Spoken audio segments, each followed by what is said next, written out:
Good evening, everyone. A mid-state community rocked by a brutal homicide. A young woman killed in her apartment. News Channel 5's Jonquil Newland has been at the scene in Murfreesboro all day and joins us live with where the investigation stands right now. Jonquil. Yeah, good evening, guys. We're at the Cove apartment complex, which is literally directly across the street from MTSU's campus. While the victim in this homicide investigation was not a student at MTSU, many who live here are. And they tell me after this morning's horrific findings, they're going to be extra cautious until they know the person who committed this crime is behind bars. Detectives are actively searching for the person who killed a young woman in her apartment overnight. Officers were called to the scene after a friend of the victim noticed she had not showed up to work at the front office of the apartment complex and went to check on her.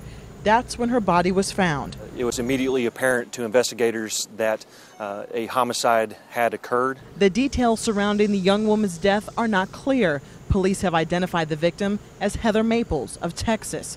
Friends describe her as a vibrant young woman with a bubbly personality. Always had a smile and big glasses like I have. Amanda Corey lives in the building next to her. I can't believe it at all. I can't imagine something happening like that so close to me.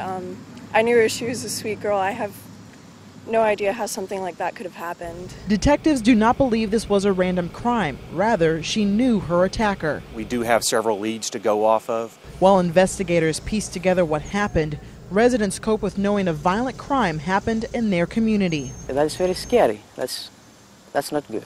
It's very scary. A close friend of Maples tells us she was not a student at MTSU and began working at the apartment complex in April. Detectives spent the day going over every inch of her apartment, which they believe she lived in alone. I want to send out a prayer to everyone that she knew. She was a sweet girl, and this shouldn't have happened to her.